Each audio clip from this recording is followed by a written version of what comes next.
Hello, once again, welcome to another edition of the I'm Always Right Sports Podcast. I am your host, as always, the Mouth of Michigan, Ron Medeka. With me, as always, my co-host, the Merc Zone, Mike Merkel. I'm right here. And once again, we have our resident NBA insider, Kyle Budzanowski, the man. How you doing, Kyle? I'm good. How are you, Rob? I am doing fantastic. This week, guys, we've been teasing it for the past couple weeks. The first ever I'm Always Right interview was shot a couple days ago. Me, Mike, and the Brain Emily were online with Mikey Zero, the promoter of MCPW, Mr. Chainsaw Pro Wrestling in Traverse City, Michigan. They have a huge show, Battleground 11, Joey Ryan versus Scott Steiner, May 17th. It is their biggest show of the year by far. They're going to catch Joey Ryan on the end of his indie scene. We got to talk with Mike about everything. He was on The Amazing Race. We got to talk about the origin of Mr. Chainsaw Pro Wrestling and where the name came from, his biggest moments in wrestling, some of his favorite moments within the promotion, and everything in between. The very first I'm Always Right Sports Podcast interview. We thank Mike and Mr. Chainsaw Pro Wrestling so much for the time. That is going to be part one of this week's episode, and then once you guys hear that great interview, you'll come back to our beautiful faces for part two. So here is the interview between yours truly, Mike the Merc Zone, as well as Emily the Brain, and Mikey Zero from Mr. Chainsaw Pro Wrestling. Stay tuned for part two after the interview.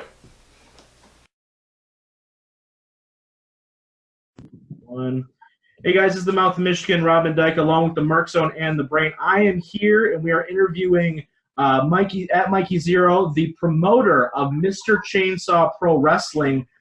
He's got a big show coming up here early this month, Battleground 11. It looks like he's got Joey Ryan and Scott Steiner coming in. Now, Mike, first thing I want to ask you, just straight off the bat, I'm sure you get this question a lot. Where's the name coming from? Because that's a extremely kind of out there name for a lot of low key promotions. That's something just for you guys to stand out. Well, kind of, but not really. We started out as when I was a teenager. Me and my buddy used to book concerts, and it was just local bands. And he was a big fan of the band Alkaline Trio, and they had a song called Mr. Chainsaw. And I happen to be a big fan of the Texas Chainsaw Massacre movies, so we were just like, let's be Mr. Chainsaw Productions. Right. And so we were, and about a year into booking concerts, I was like, hey, I'm a trained pro wrestler. I'm building a ring. Why don't we start Mr. Chainsaw Pro Wrestling? And it just built off that, and the name just stuck. So wow, that's awesome. How long have you guys been running? I've been running since 2007. That was my first show. I was a young, spry, 19 years old at the time. Right. And, so we've been running for quite a while, about 12 years now. Wow, that's awesome. So, I mean, as you guys have grown, you guys are pulling in some pretty big names. Me and Mike were actually talking before you hopped on that you guys are getting Joey Ryan kind of at the end of his indie run there. How big of a get was him and Scotty as well?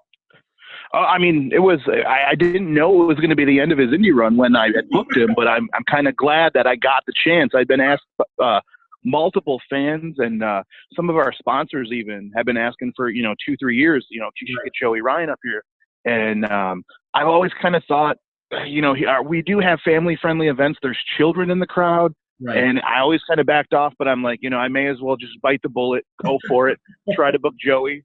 Shot him the date, and he was open. Yeah. And at the same time, I had been booking Scott Steiner, and I had no idea I was going to put the two together. But it just kind of happened. It was weird.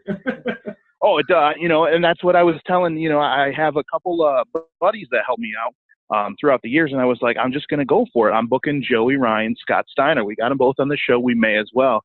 Right. And they're like, if that's what you want to do, let's do it. And I sent it out WrestleMania weekend. I actually went, and we got, I got Scott to okay it. I got Joey to okay it. And then we announced it the Monday following WrestleMania, and the internet blew up.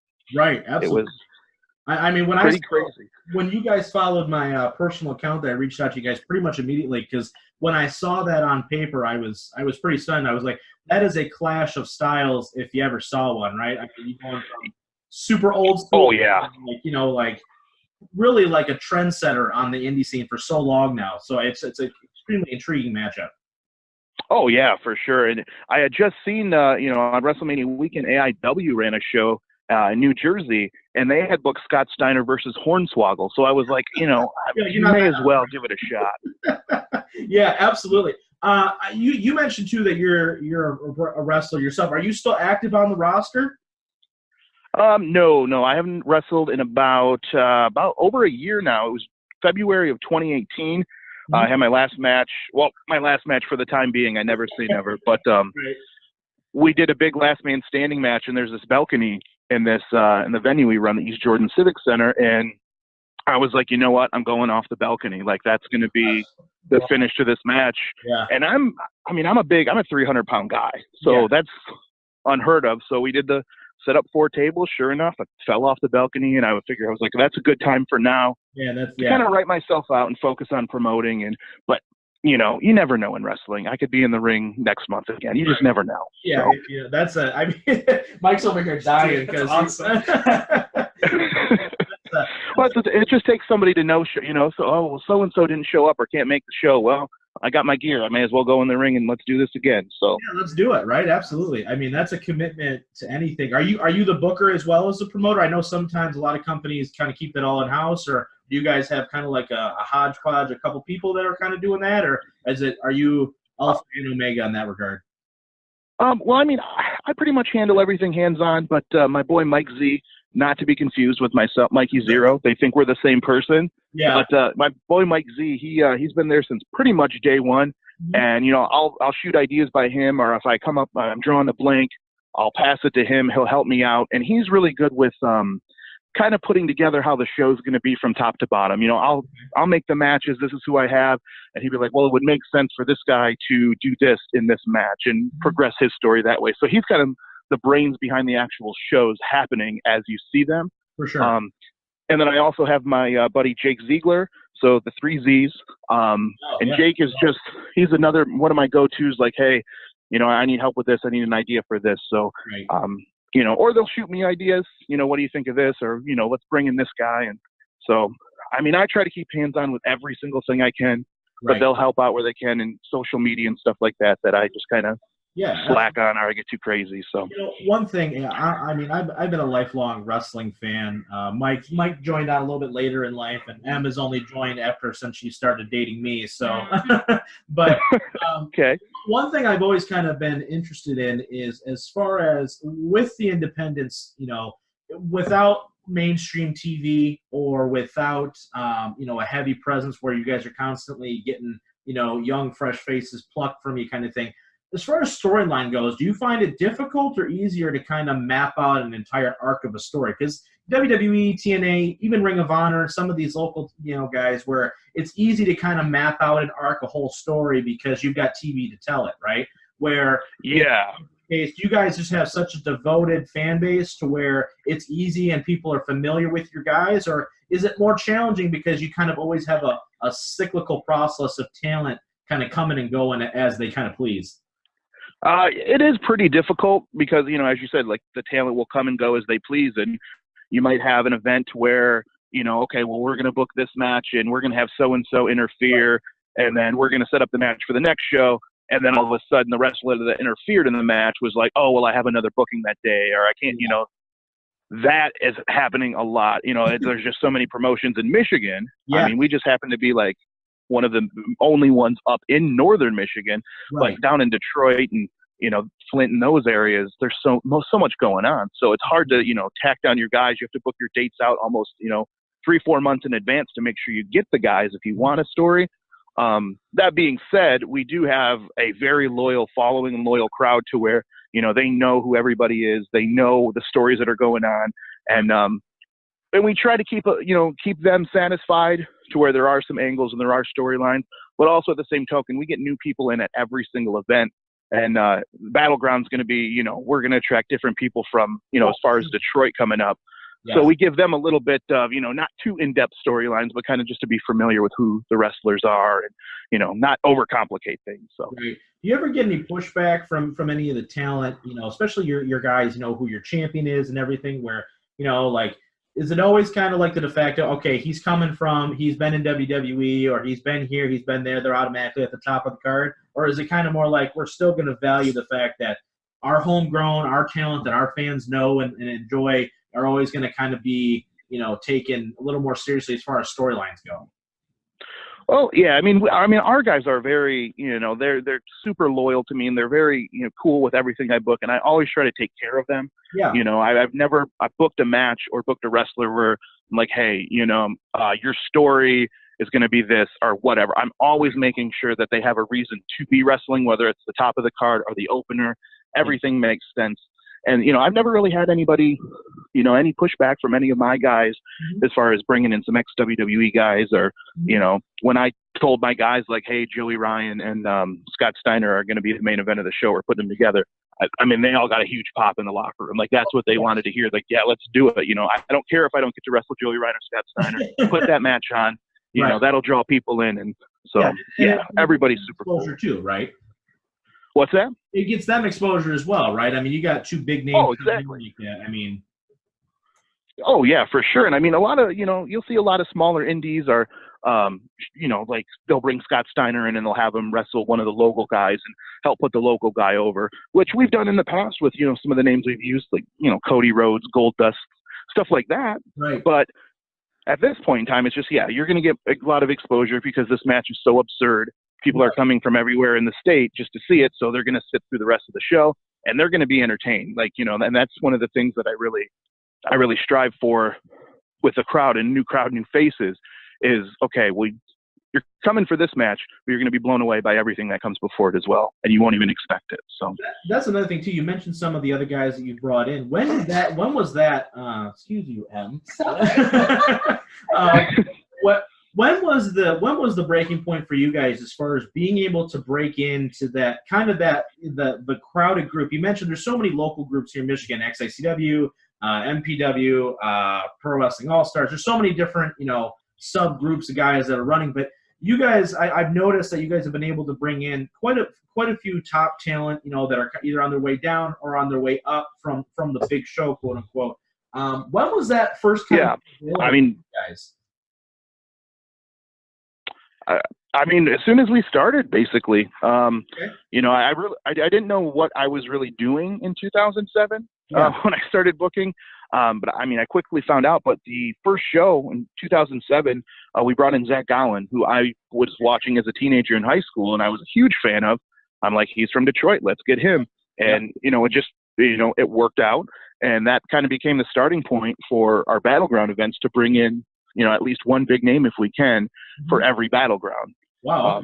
And from there we went to second year was the Sandman, third year was Mick Foley. We've had Rhino, Kevin Nash, Scott Hall, Goldust, Cody Rhodes. Then the list goes on and on. And the coolest thing though that I think as far as names, like you said, we usually get guys that are on the way up or just got released from WWE. Right. But one of my biggest shining moments in MCPW was at Battleground 3, where we brought in Mick Foley. And he was the special enforcer for our championship match, which was Jimmy Jacobs versus Tyler Black, who went on to become Seth Rollins. That's fantastic. Right. Jimmy obviously still local here. Yeah. And that was just, mind-blowing to me to look back and see the talent and where they've been and where they went after that was just absurd to me. So it was just a very cool, surreal moment and, Battleground history, I guess you could say. Absolutely. So as a wrestler, do you have one match or just one moment in general that you can remember and that you like more than the rest? I don't know if I like it more, but falling off that balcony was that was pretty brutal. I'm never gonna forget that. No, my more shining moments come from being a promoter. Just like that moment that with Seth Rollins there, Jacobs and Foley. When we had Cody Rhodes come in and it was literally the weekend before he signed full time with Ring of Honor, just to have him right there. Great time. It was, and it's just, things like that, just how crazy how things work out. We get that good. Now with Joey Ryan, he's wrapping up his indie dates and we just happened to get him. So those are shining moments for me as a promoter. In the ring, wrestling, it's just, that's kind of all the same to me. I know it's bad to say that as a wrestler, but like a match is a match. Yeah, it's just, I've had so many matches and some of them blend together. Sometimes you get a good crowd reaction, but it's just being a promoter, I get more satisfaction. Yeah, I totally get that. Did you ever find it because you're one of the first guys I've talked to in the industry. I've talked to some of the other local promoters, but they've never been part of the show, right? Like where they're, some scrawny dude sitting back there, calling the shots, but they've never been there. Did you ever find it difficult to not only book yourself in a position, because at the end of the day, it's your baby, right? You're the one, it falls mostly upon you to make it work, and that you have the most. Yes. So did you ever find that struggle of like having to like, okay, I only trust myself? Like a good example of that, like Vern Gagne way back in the AWA was champion, right, of his own promotion because he was the promoter. It fell on him. I'm the only person I trust to make this work, so I need to be the champion. Did you ever find any pressure about that to kind of be like, I need to put myself in a position to succeed in order for the promotion to succeed? Somewhat. I mean, I'm very I try to stay like super humble, and I don't ever want to like put myself over in the shows and stuff like that. Yeah. But my buddy Mike Z is always like, if you're not going to put yourself over, nobody is. Well, why not do it yourself? So he'd always push for me like, hey, maybe you should wrestle the main event. Like if we're doing a show in my hometown, where I grew up and went to school, you need to be in the main event. So like it takes a little push from others around, but, and then I'll see, okay, we can make money and, everything will be fine if I do this. And, so I've held the title twice. Okay. I mean, once I did it for like a month, and then the other, maybe like, I don't know how long the second time was, but just to kind of progress the stories and, put it on, find the next guy that's going to carry the company on his shoulders and be our next champion. And, I mean, I felt okay doing that, but at the same time, like I said, I don't like to put myself over that way. And right. So. Yeah, I think it's tough, right, to kind of find that balance. I think it's nice that you have some guys that are kind of behind you. We're like, no, it makes sense. You're the guy. It makes sense here for you to be the guy at this moment in time, right? It makes sense for you to go over in this situation, right? So it's a pretty refreshing take, I think, because I think a lot of guys in your position feel almost the complete opposite, where it's like, no, I need to be the champion, and I'll bring guys in. They're taking the fall because they're leaving tomorrow. I'm not, Exactly. Yep. And I've wrestled many a promotion that I've seen the promoter carrying around that championship, and even like in the back, he'll like wear it around in the locker room like he's trying to impress us. I'm like, this is ridiculous. Like I mean, there's a difference between just putting yourself over and being a mark for yourself. And, I mean, I've seen a lot of promoters be like that. So right. Yeah, I've seen that as well, especially locally, where you're just like, where you can tell who the promoter is. Because he's in every segment, right? He's the announcer. He's the special referee. He's in the main event. He's also in the tag match. He's in every storyline. He's the bad guy, but he's also the good guy. There's a lot of different. Oh yeah. Yeah, I've seen some of those shows where I've gone to some spot shows here and there, just locally, and I go, this is not the way it should be done. And you can tell, right, from a production quality standpoint, from the wrestling, you can just tell, like, okay, there's obviously some ulterior motives here. Let's show just from wrestling for a second, because you were on The Amazing Race, and talking to your social media guys, they mentioned that that was a big thing for you. Did being on The Amazing Race help you guys as a promotion kind of grow, get some extra exposure, or was it more a personal gratification type of thing? I mean, there was a couple events that definitely was a help for. Like we had the season was airing right around Battleground time, and I don't remember what Battleground it was because I'm terrible. I have a terrible memory. But there was one Battleground, and it was right as the show was airing, like right getting ready to wrap up, and we had made it through the finale, so we were still on TV. Yeah. And I mean, we just used that and pushed it to the moon. And what was funny though is I had to get, even though I was on the show, I had to get clearance from CBS to use the Amazing Race logo on the flyer to advertise myself. Oh my gosh! So crazy. I had to jump through that hoop, and once I got the go ahead. We just used that to promote it. Like, it was my first appearance in my hometown since my wife and I had been on the show. So, I just used that to promote myself, and it seemed to work well. And that was probably the most merch that I've moved, even in my hometown ever. So, yeah, that definitely helped out. Right. And once the show wrapped, I just kind of went back into the normal groove of things, and but I do think it put new eyes on the product, on MCPW, and people stuck around. So I would say it helped. How did you even find your way onto that? Because we're big. We watch a lot of like Big Brother and Survivor here, and The Amazing Race too. So that's one of the questions we can always ask ourselves. Like, how do you even wind up on one of those shows? Did you guys like apply and got to go through like a set of like trials and tribulations, or what do you got to do? Yeah, it's a long process, but like it's funny you mentioned Big Brother because that's the show I auditioned for back when I was like 19 or 20 years old. And I did the race when I was, I believe, 25, 26. And I've never applied for the race. I just got a cold call one day out of the blue. And this guy said he was the casting director for The Amazing Race. And he'd seen my audition video for Big Brother. And he wondered if I still looked the same, if I still had my beard, if I was dating anyone. And I almost hung up on the dude because I thought it was a prank phone call. Like, for sure. You know? So I entertained it for a little bit, and then I decided to Google the phone number, and sure enough, it was from Los Angeles, and I looked up the guy, and he, sure enough, was a casting director. So my wife and I were only dating at the time for just over a month. Oh, my God. And she was with her sister in New York, so I called her, and I'm like, hey, randomly, I got a call for us to audition for The Amazing Race. Are you interested? And she thought I was joking, but it was all legit. And next thing you know, they have us send in a couple videos. They having us do paperwork. Then they flew us to LA for a week to audition. And, you know, we got a call a month later. They're like, you're on the show. So that's crazy. It was like, are you serious? Like, we don't even know each other that well yet. Like, I barely know. Exactly. Yeah. And it was just, you know, like The Amazing Race. Like, I've heard of it. You know, you've never talked about that show before. I'm like, I know. Like, it just happened. And it was crazy how it all worked out. It just kind of fell into our laps. And, you know, I definitely used my wrestling skills, my wrestling training from promos and stuff to get in there and do those audition videos. Oh, yeah. You know, Absolutely. it worked out. But the funny thing is they didn't want me to mention wrestling on the race. Of course. They promoted me as a truck driver, owner of a truck stop, because my parents had owned a convenience store. And they said, don't mention wrestling because of the season before they had Robbie E.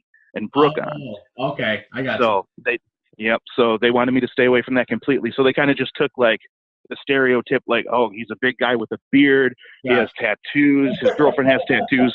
Truck stop driver. Boom. Yeah, right? Like that. This is going to fit perfect. Everyone's going to believe it. Totally believable. Oh, yeah. Looks I couldn't do anything. Like, I couldn't like drive a stick shift or anything on the show. Like, I'm stalling out. Like, I can't do this stuff.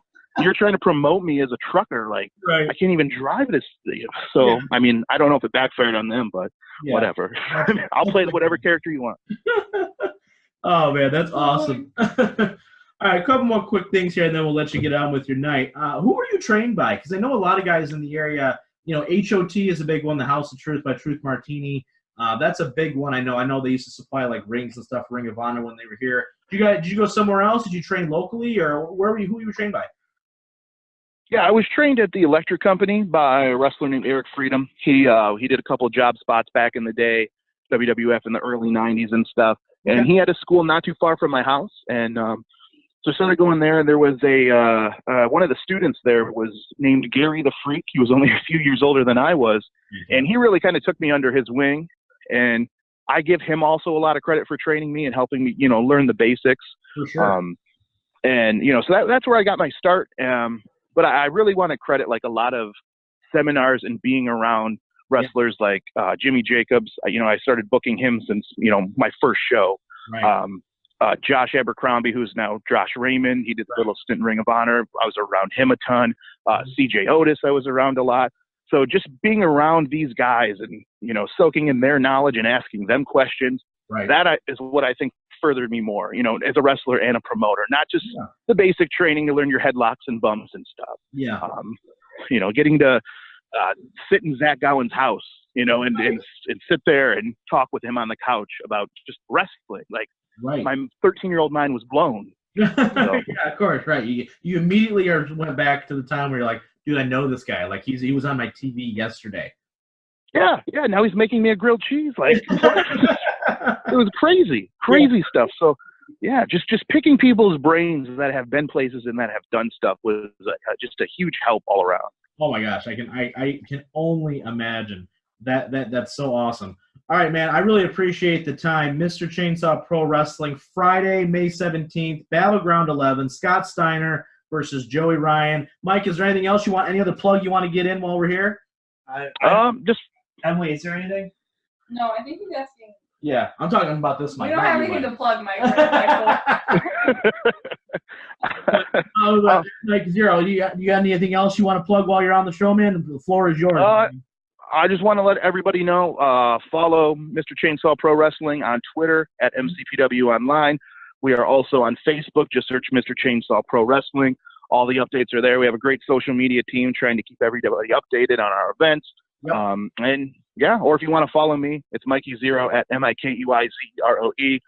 I'm also a radio show host, so sometimes I post fun things and we do stupid stuff on the radio. So if you like Jackass, then you should follow me. Right, fantastic. Yeah, you'll be hearing from us. We'll be tagging that for all of us, the I'm Always Right Sports podcast listeners. We will be tagging them in our Twitter and Facebook posts, so please do give them a follow, give them a like, and if you are in the area, please go to the show. I wish I could go, but Friday, May 17th, Grand Traverse County Civic Center, Battleground 11, one of the biggest shows of the year, Mr. Chainsaw Pro Wrestling, Scotty Steiner from Michigan himself, Joey Ryan coming at the end of the indie run here before he goes to AEW, NXT, wherever the hell he's going. Mike, once again, I really appreciate the time. Let's do this again, though, for sure, and if you ever need anything from us, feel free to hit us up. Sound good? All right, excellent. I appreciate it, and likewise. All right, appreciate it, man. Thanks so much. Have a great night. You too. Bye. All right, once again, that was the first ever interview for the I'm Always Right Sports podcast. If you want to be on the show, you want to be interviewed by yours truly and the Merc Zone, possibly even Kyle Budzanowski here, let us know. Hit me up on Twitter, hit us up on Facebook at the I'm Always Right Sports podcast page, or email us at iarbroadcastmedia@gmail.com. Now, let's just shift now from our great interview. Now, let's go into what we do best, guys. Let's break down some big topics of the rest of the sports world. The first thing I want to jump into, we talked about it a little bit last week, the NBA playoffs, but not so much about what's going on necessarily on the court, but what's being said off the court, right? And you guys both know what's coming. That's why we had to have Kyle on the show today. Basically, James Harden with the kind of the thumper of a statement, right? I just want a fair chance. I just want a chance, guys. And of course, that's in reference to NBA officiating, right? Now, as we know, as it sits right now, Golden State's up 2-1. There's been some quote-unquote questionable calls. However, the NBA has gone into saying basically, yeah, we missed probably 2 calls in the game in question, right? Is he right, and Kyle, let's start with you, is he right in saying that there is favoritism specifically towards Golden State? Because that's kind of what that comment implies, right? That he feels that there is unjust officiating, against his team compared to Golden State. So give me your take on that first. So when you were watching these games, especially last season, you saw a lot of favoritism with Golden State this season a lot. And when you're just watching these games, it obviously looks like Golden State's getting a lot of calls, and it could be deciding games. Last Western Conference Finals, when they found 81 missed calls, could have changed the whole entire series. Houston Rockets could have went to the finals, probably would have beat the Cavs. For sure. But when you're thinking about at a ref standpoint, there was 7 ejections in the first couple games, right? They want to call these games very tightly. They want to make sure there's no fights going on. There's going to be nothing missed. So when there's obviously been missed calls, there's always been controversy. But if you're just looking from a ref standpoint, I don't think there's really favoritism. I think they're just trying to call close calls. And if it looks one way, I understand that. But if I'm a ref, I'm gonna call everything. Stop it right there. No fights, no nothing. If I see something, I'm gonna call it. And I understand where the kind of the controversy is, but if as a ref, you can either just kind of let them play or you don't. Right. And that might determine games. It might determine what people think about you. I like the point you just made, Mike. I'm gonna get your opinion first before I jump back into what you were saying. Yeah. Well, my only thing to your point to that is, I think every year we've seen the Warriors here. This is their 5th year running now. How many times of these 5 years can you go, wow, the Warriors got screwed out of a call? And I'm going to go more towards the West. I feel like the East has been, they don't, I guess, complain as much. They just kind of play the game. There have been a lot of stuff going over there, but it's about a lot of the play. It's not about the refs. Well, the marquee matchup is Houston Golden State, right? So that's why everyone's focusing on it. And I just look at it as, there's so many calls that go against Houston that I get, everyone goes, well, Golden State, we have a lot of penalties too that are missed or whatever. But when you come into the end of the game, the last 2 minutes when everything gets ramped up, when everything really matters the most. Because if you get a penalty in the first quarter, it doesn't mean anything near as close as in the fourth quarter. For sure. And when it comes into the fourth quarter, and there's 3 penalties against Golden State that are not called, Right. or 2 or whatever they announced that there was. Right. At that point, you have to go, I think there's favoritism out there. And then I totally agree with James Harden's point there is we just want the fair shot. You know, if someone's going to, if Curry fouls you, it's a foul. Right. If someone doesn't let you land, even though the refs were like, after the game, they're like, I don't think it's foul, whatever. Well, the reasoning, and just so we kind of clear that up for everyone who didn't see the game, right? The NBA's justification was he threw his legs out, so he's no longer allowing himself, because Draymond, yes, is jumping towards him, but he's also kicking his legs out, not allowing himself to even land straight down either, no matter what. And it's a lot of... Is the NBA's rule, right? It's a lot of results-oriented also. Of because course, when you see... If he nails it, no one's complaining. Well, not even that, but like the play right before, Curry should have been fouled out before he makes the game-winning three-pointer shot. Right. Like there's an obvious defensive blocking charge, or a defense blocking call that's not called, that if it is called, he can't make that game-winning shot. Now, who knows if KD goes on the court and makes a shot or something. Right. Like, that's something you can argue at a later point.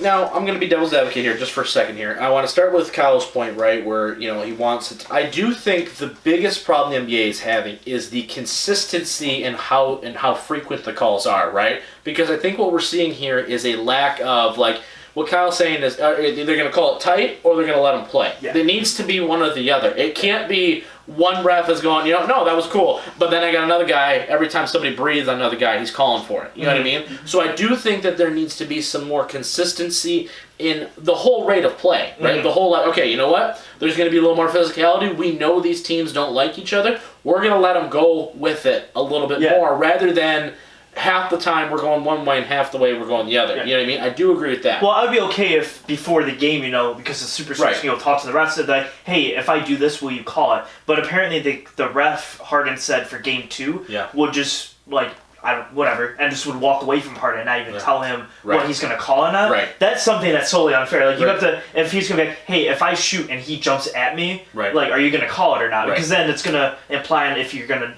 make that shot. Do you think though? Just once again, I have no dog in the fight, so I don't really care. But from a basketball perspective, I know because you're so anti Golden State. I know, but at the same time though, do you think in twofold? Number one, do you think it's a result of Harden himself? Right, and the way he plays, especially, you know, he jumps into something, he gets called for those 3-point, he does the whole 9 yards, right? He does a lot of things that some people would say are fouls, or he's initiating that contact upon himself, right? Do you think that is hurting him right now in this series? Because in my opinion, if you're flailing your legs out and you're going and you're kind of kicking it out there just to embrace contact, I'm sorry, I'm not calling a foul on that. If you're trying to embrace contact as the shooter, I don't care. You're just throwing yourself off. And another problem is if he makes that 3, we're not talking about it. No, absolutely. So that's another thing where I'm like, I get it that you lost, but if you make the call, if he makes that shot and they lose or they win, either, it doesn't matter. If they win the game, no one's talking about it. I think the only difference is it's almost because through the regular season, and you see it in football all the time. Yeah, for sure. Is calls that are called in the regular season are changed in the postseason. Right. And I think Westbrook has that problem too. Is he used to driving to the rim and then he gets like a touch foul, and those are fouls. They're not fouls in the playoffs. Right. Like football, like pass interference, they let him play way more in the playoffs than they do regular season. Right. So when Harden's, you know, through the regular season, all these penalties, like the one Draymond at the end of the game, that's a foul in the regular season. Right. Which is why, like, now in the playoffs, you're not getting these calls. It's just the inconsistency, I think, of when you call it and when you don't. I want to ask you this, though. Do you think that Houston is on the receiving end, not even necessarily due to a fault of their own or even to the referees, but can we all agree here that if you're a superstar, you get better treatment than an average NBA player? Like, James Harden will get more calls benefiting him than Reggie Jackson will. Yes. Okay, we can agree on that, right? Agree on that. Okay. So with that being said, do you think that Houston right now is a victim inconsequentially because Golden State has more superstars than they do? I think that's the biggest problem that KD went there made for them was there's such a big pull, and even you see it in like the Patriots, you see it in all these teams with the big superstar guys. Yeah. That like you're gonna benefit toward that one team, and Right. you're gonna almost do whatever you can. You realistically, you don't really want to see the Rockets beat the Warriors. If you're, the league or whatever, because the Warriors are such a big draw for you, Right. that almost from that standpoint, that Harden's almost right then in that comment that, like, I just want a fair game. I don't care Right. that they have 5 superstars on But their team. I guess want if the shoe was on the other foot, though, and say KD leaves and Clay leaves, or Draymond or Boogie or whoever, right? And now it's equal, and the same thing happens and they get beat again, or they win now and Golden State goes, I just want a fair chance because they went and added whoever, right? Yeah. Houston went and added whoever. It's a fair argument. But my point being is that I don't feel like you can cry wolf if in any other situation you're the one benefiting from that. You know what I mean? I think that's my only issue with the call, right? Whether you think you're getting a fair chance or not is fine, but as somebody who's a Pistons fan, where I'm not getting any calls against any, we saw that against the Bucks, right? They touch Giannis, that's a foul, right? We saw that. So to come from, okay, I can't play defense really because every time I touch him, I'm going to get fouled, to now hearing another superstar now claiming I need a fair chance. But reality, when you play a team who's not as good, like when they played the Jazz, you can't tell me right now there wasn't called where it's like, really? You know what I mean? So I think that's where my issue is. It's not so much that it's against Golden State, because Golden State's going to benefit, no doubt about it. You're going to beat Golden State, you're going to have to beat them straight up, refs and all, right? Yeah. But at the same time, I'm not going to say that you are being quote-unquote screwed out of these games. The games are still close, right? Yeah. And I do think that they just won last night, right? As of this recording, they won last night. But I don't think that these calls are so egregious to where it's single-handedly costing them a basketball game. Because at the end of the day, if you're the better team, you're going to overcome. Cavs did it. So don't tell me it can't be done, because Cavs did it. Well, Cavs did it. The only year they did it was when they had the more superstars on their team. No, I wouldn't say they did, though, honestly. I would say they had equal amount of superstars. But then LeBron takes Oh, for sure, priority, takes precedent, right? Yeah. No doubt about it. But what I'm I saying, agree you with know that, what I mean? though. Yeah. So I'm not going to take away what Cleveland did 3 years ago and winning a champion, because they had more superstars, the rest were on their side. I'm not going to do that. No, I right? don't think So that's I feel like Harden is trying to supplement the fact that if they lose this series again with a healthy roster, right? I feel like he's trying to supplement, like, well, we only lost because I'm not getting a fair shake. But you're a superstar. You get a better shake than most do anyway. Like when Sean Livingston's on the court and Harden's guarding him, right? And I'm just using an example, right? Who's going to get benefit of that call? It's Harden every single time. Yeah. You know what I mean? I guess that's my only issue with the claim. I'm more annoyed at the inconsistency as a whole. I agree. I don't care about Right. he could say that or not. LeBron said it all the time. Right, of Because course. he's always it's impossible to ref a LeBron game. Oh, for because sure. of Yeah. how If he gets touched, intense is it a foul? Is it not a foul? He's ginormous. I totally agree. Now, I'm going to ask you this: I got a two-parter, really. Is the refereeing, the inconsistencies, has it been worse than you think in recent years? Has it been worse? And two, do you think that these kind of comments coming from Harden, coming from even like Durant's been every single time you watch a basketball game, every time a foul is called, you see this. What? I can't do it. How did you call that? I could have punched a guy square in the mouth and I could do that. But it's like. So has the refereeing been more inconsistent? And two, do you think that the players speaking out against officiating is hurting the overall product of the game?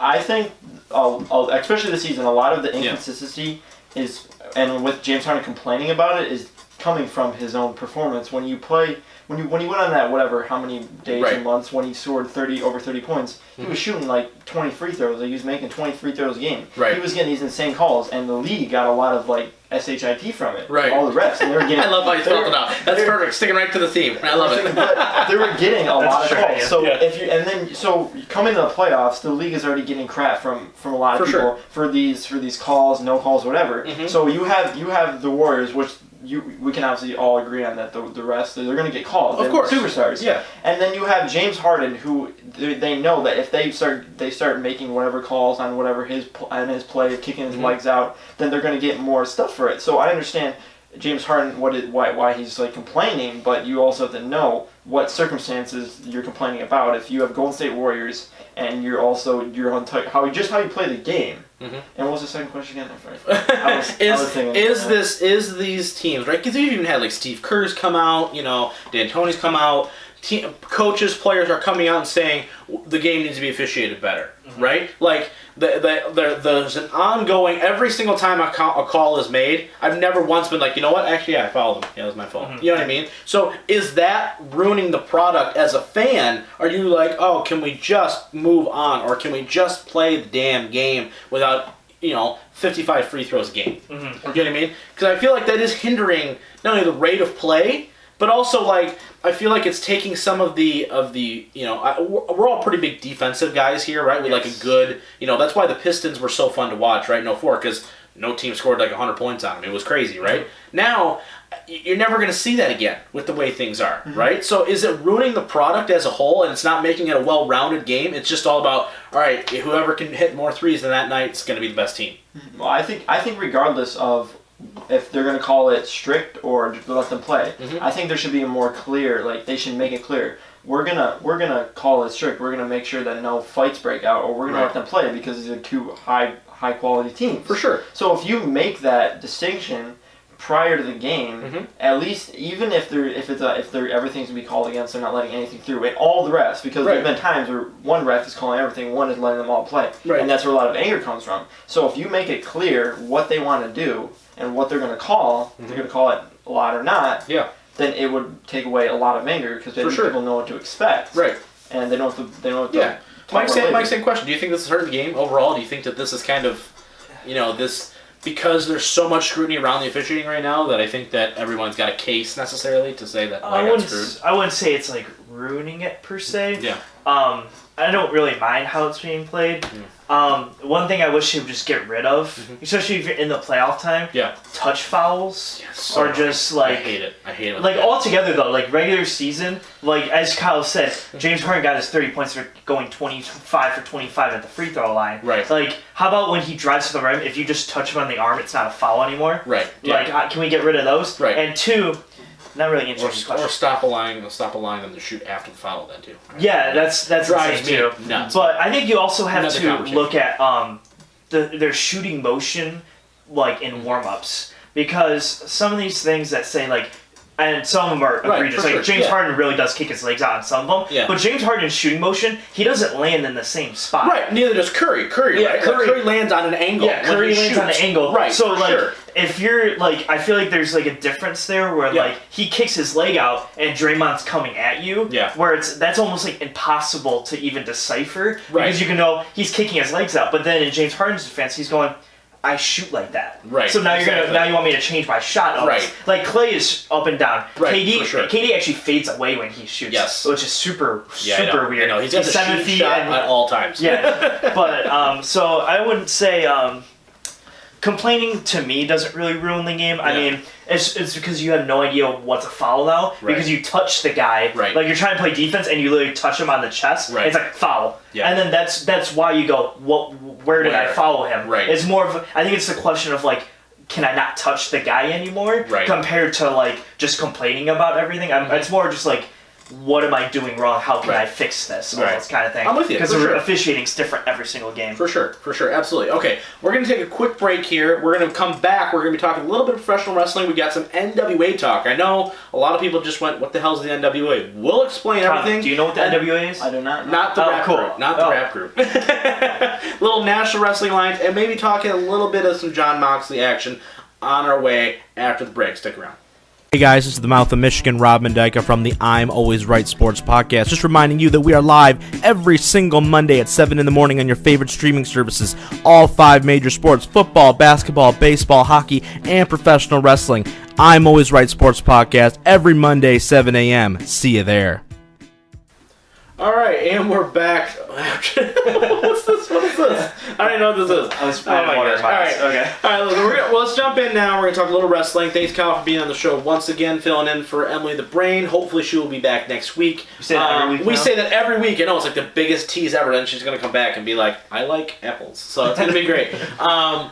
So let's talk NWA. Now, NWA, the National Wrestling Alliance, the oldest wrestling company truly in professional wrestling. It was established way long time ago in the territory days, and that's how we got the NWA Championship, right? Whereas all these mini champions in all these different territories, and then they all kind of went, you know what, we should have one true world champion, right?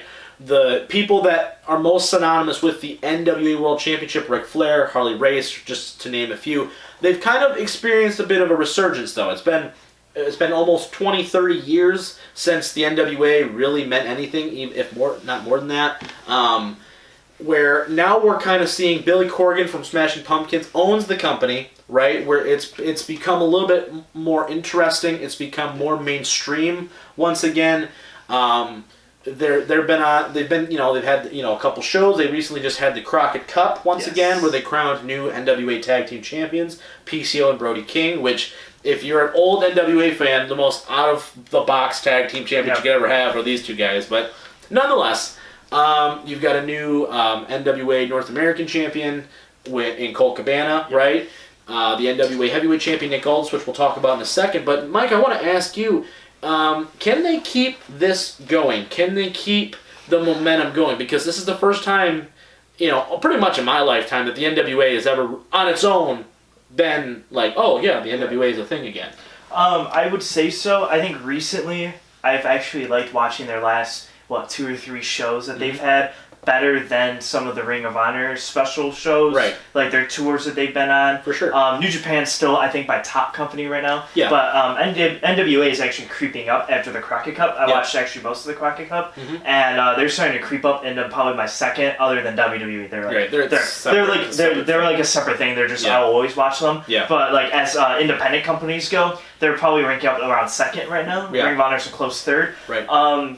Can they keep it up? I think it's going to be tough with AEW starting up in about May or June. Right. I think that's going to be tough. But I also think AEW is going to be targeting more of the WWE fans than a lot more of the independent guys. Because a lot of independent fans will be watching it. Yeah. And it's going to be a different day than WWE events will be. So that really helps them.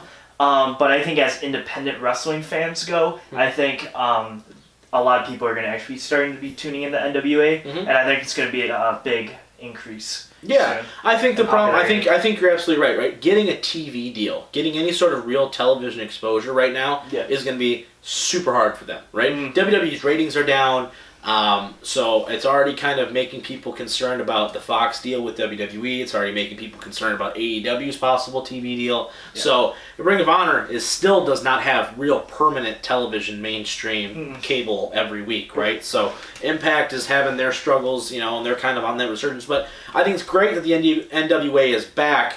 I'm extremely excited to see. Now, this is something, too, that the NWA is basically kind of taking up where TNA left off, where, Billy Corgan at one point bought into TNA, right? And then they kind of booted him out pretty much right away after that. So I think Billy, with the money aspect of it, really being able to heavily invest and kind of take independent wrestling, because I look at it as New Japan, Ring of Honor, TNA, they're all kind of like tier 2, right? Yeah. You know what I mean? WWE's tier 1, right? They're the conglomerate, they're the machine, right? No one's stopping that. But below them, right, is still high quality product, right? Production value's there. But then I think the NWA, just from a production and just an overall outrage right now, is in tier 3. But however, I think that they are the first ones to really go, you know what, we're gonna go here, and then we're gonna go here, and then we're gonna go all these little territories, these independent promotions that are like in that tier 4, but it's like in their individual states are big, but outside of that state, you know what I mean? So I feel like they're the first ones that are kind of going, okay, the NWA title is now going to be here. And they're really going old school with it. They're going to go here, then they're going to be in Minnesota. Okay, now they're going to be in California. Now they're going to be in Florida. Now he's going to be here. Now he's going to be here, right? And it's an attraction to say the NWA World's Heavyweight Champion is going to be in my town, right? Where that's how it used to be, right? Ric Flair, he'd come into the Carolinas for a couple weeks, run a program, and then he'd beat the guy, whoever their champion was. Okay, now I'm going to Chicago. Now I'm going to Florida. Now I'm going here. Now I'm going here, right? So I just think it's an extremely interesting dynamic from the perspective of making the world champion look like a true world champion, right? He's going against all these different guys from all these different promotions and really kind of setting himself up to be, quote-unquote, the traveling world champion. But speaking of the World Championship, Nick Aldis, he is the NWA World Heavyweight Champion. How do you feel about them kind of hitching their wagon to him? Magnus is, for some of you who don't know what his real name is, right? That's who I knew. Yeah, Magnus from TNA, former multi-time world champion there, former Global Force Wrestling champion, whatever. But what are your thoughts on him being kind of the guy? I mean, Storm, what his name was, Nick Storm or something like that. I don't remember what his name was. The guy that before Tim Storm. He was the champion before Aldis, and that was useless. But Cody had it for a brief second there with All In. But Nick has been the guy that's been championing the NWA since Billy kind of took over. Is he the right guy to kind of like lead these guys, like lead them in this? Because I don't really think he is, but I kind of want to get your take on it. Yeah, I don't. Wow, I love... Do you really? I love Magnus. I'm a fan, but I'll tell you why in a second. Okay, when I first started getting into Impact Wrestling... He was a champ? No, he wasn't a champ yet. It was 2010, and they were doing the Aces and Eights storyline. Right. So they were bringing back the Main Event Mafia. Right. I agree with you. He was hot. And I'm with you on that train. Fire. He was like the guy every time he came out. He was the young guy where you're like, that's their next guy. I was like, right. He's like the dude. I totally agree with that. Not knowing a lot about like how WWE could get him, I was like, I would love if somehow he came on WWE television. Right. Because I feel like for him, he would have been like the Seth Rollins, but like 5 years ago. Right. Like he would have been that guy that they would be pushing, and like he would have been champ and stuff. Right. Big fan. I think he's pretty good on the mic. His matches are always like 4 stars out of 5 for me at least. He's giving a lot of good performances. I think now long term, I think you do have to find another guy.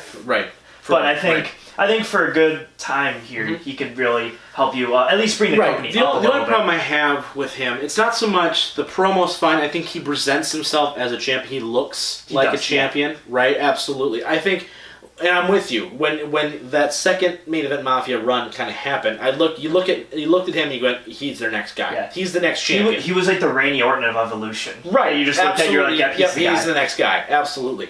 But with that being said, once he got the title, the needle didn't move for me. I felt like they were looking, and it's kind of the same thing here. I do think he's a hell of a worker for the most part. I thought some of his matches with Tim Storm were pretty rough, but I put that more on the old guy than I do him. But I think that he's good. I think he's not great, and that's the only thing where I'm not necessarily right now going to go out of my way to pay to see Nick Aldis as the NWA World Heavyweight Champion, right? Like, if they were on every single week, I'm not paying to watch him. No, I wouldn't. You know what I mean? That's the only problem I have, right? Like, and I don't know who that guy is, right? I'm not going to nitpick and say, well, it should be Kenny Omega as NWA World Champion. It's not a thing. Yeah, that would you know what obvious. I mean? But for me, it's almost to the point where it's like I feel like he's just kind of treading water. I mean, he had that match with Marty. Nobody in the right mind thought Marty was winning the NWA title, right? So I feel like he's just kind of treading water a little bit and kind of just sitting there, and he's kind of holding this for the next young guy to get it, right? I feel like somebody coming off, like if somebody like, and we're going to talk about in a second, if Jon Moxley came into the NWA and he was the champion, it turns everything on its face. Because because a guy like him with such mainstream exposure, Aldis, yes, he was on TNA, but in the grand scheme of things, he wasn't on television every single week for everybody to watch, right? He wasn't on Raw every single week. He's being a former Impact World Champion compared to being a former WWE Champion. It's like apples to fruit snacks. It's not even the same thing. You know what I mean? One's artificial, one's not. You know what I mean? Sorry about it, but that's the truth, right? Yeah, no, it is. So that's my only thing. And speaking of Jon Moxley, we're going to keep watching the NWA thing. I'm all this big fan. Just kind of need you to drop the title anytime soon. Unless you want to go to NXT and win their world title, then I'm fine. But at that point, right. Oh no, wait, you're holding it for somebody else. There's a reason why he's not there. But I want to talk a little bit too about Jon Moxley, aka Dean Ambrose, or FKA, I guess, formerly known as Dean Ambrose now, right? Yeah, so, you can say that, I guess. He came out with this promo. He's coming back as his original personality. I just want to talk about him real quick. Number one, where's he going to end up? And two, is he the biggest name that's truly been a free agent in I can't remember how long? Like, I'm going to take Kenny out of it, because Kenny we always knew was going to AEW, right? I'm going to take those guys who kind of started their own product, right? But, like, I can't remember the last time somebody was a true free agent. Maybe AJ? I was gonna say maybe going he was there. user for a Right, minute. right. So, I mean, I don't know of another guy with this kind of exposure that's not signed somewhere else immediately. Yeah. You know what I mean? That just doesn't disappear and now he's over here. Yeah, I You know what I totally mean? would agree with that. I think AJ is the closest thing Right, you have yeah, to right. a free agency of that caliber. Me personally, and I don't know how you feel, Yeah. I'm not a huge Ambrose fan, I guess. Yeah. So him in the free agency market, it's going to be good if he goes to AEW. He can have great matches with Paige, Pac, Yeah, for sure. Kenny, Cody, whatever. If he goes to New Japan, he can have great matches with all those guys there. And there'll be 5-star matches over there. I think he should go, but I think he should. Yeah. I really think he should go to Japan. Yeah. Ring of Honor, I don't think he'd be a good fit for Ring of Honor right now. No. And NWA, I think he could be a guy who could take the title off Nick Aldis. Yeah. But I don't know. And to your point though, I don't know if me personally, Right. I would pay money to go see Right, maybe. Jon Moxley. The only reason why I have any sort of hope, and I'm with you, I wasn't the biggest Ambrose guy either. Now, when he first came in, I was huge on him because of the promo ability. And then they went and they put him in a box. WWE put him in a box and said you can do 6 moves and you can do this one thing in this very exact same cadence, the exact same time, all the time, right? His last little bit here has been terrible. So for him to go back and do what he was doing before he signed in WWE as this Jon Moxley character, where he was more extreme. He was in CZW. He'd run that ruse for a really long time. He was innovative. His mic work was impeccable. He was always able to deliver a solid promo. For a guy like this to kind of just go, you know what? I need to get out of whatever I just did and do something completely different, right? Because most people nowadays, with the exception of us, right? Most generic WWE fans who like Dean Ambrose know him as Dean Ambrose. They have no recollection of him before that. So for him to go back to his roots and go this more extreme, hardcore, I'm not saying do death matches, but what I am saying is for him to kind of go and be more innovative and tell those stories, whether it's in AEW. If he goes to New Japan, I think he'd be huge in New Japan.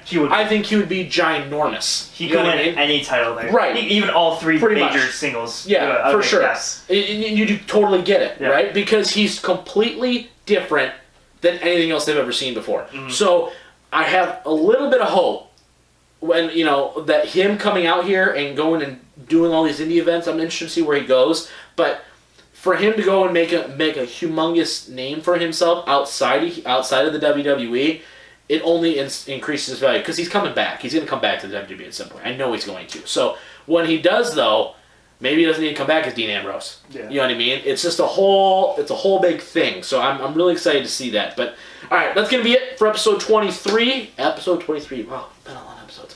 That's going to be it for us. Once again, if you want to be on the show, you want to call in, you want to talk to us, have an opinion or anything like that, hit us up on Facebook, hit us up on Twitter, Instagram. You know where you can find us. Also, if you want to email us, iarbroadcastmedia@gmail.com. For the Merc Zone, yes. I am the Mouth of Michigan, Robin Deckett. We will see you guys, as always, next time.